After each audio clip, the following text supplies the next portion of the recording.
Today, we're going to talk about a massive shift in the world of artificial intelligence. It's really a story about the moment a beautiful, idealistic dream about building AI for everyone slammed headfirst into a reality so expensive it basically changed the entire game.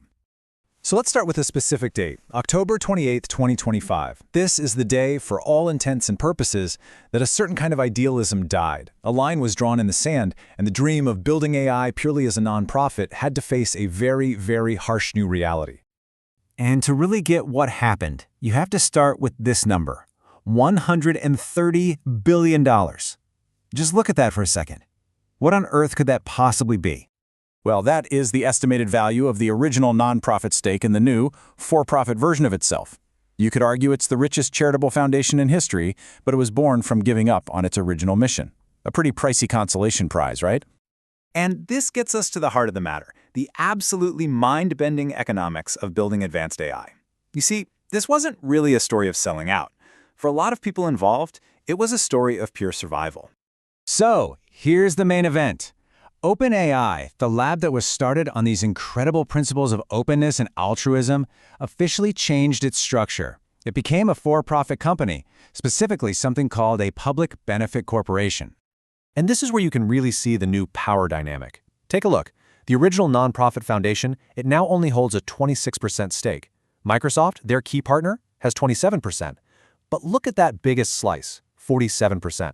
That now belongs to new investors and employees. And you can bet they are expecting a financial return on their investment. So what on earth could trigger such a fundamental change? Well, it was a single investment, a $30 billion check, reportedly from SoftBank, that basically forced their hand. You see, that huge pile of cash came with a major catch, a non-negotiable condition.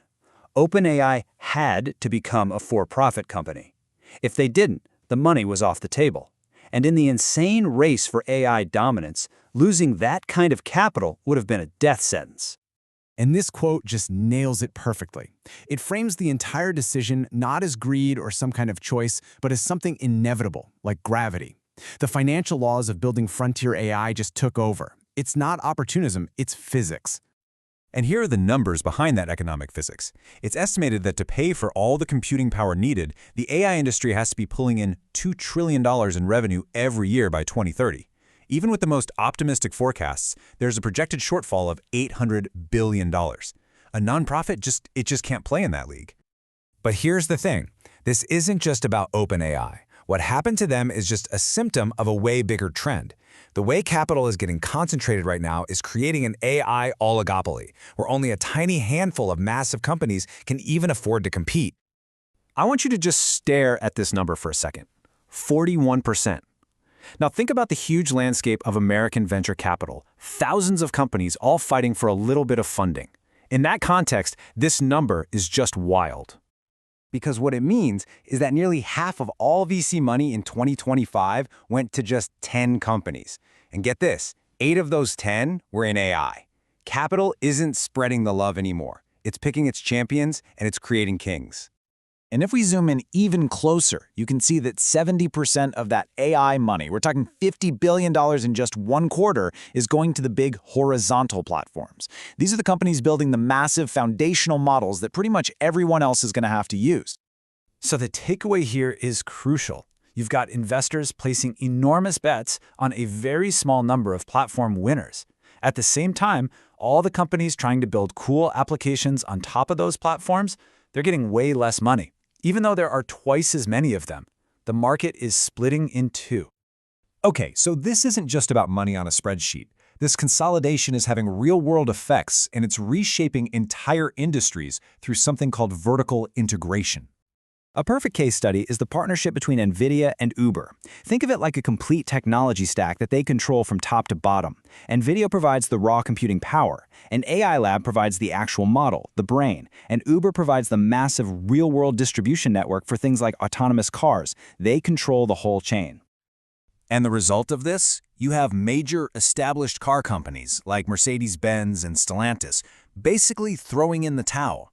They're not trying to compete head-on anymore. They're becoming partners, which really means they're conceding control of the core AI to these new integrated giants. So, this all brings us back to OpenAI's new structure.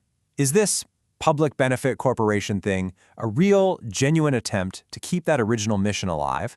Or is it just a really, really good PR stunt? Idealism on a leash, so to speak. Well, the official definition of a PBC. It sounds great on paper.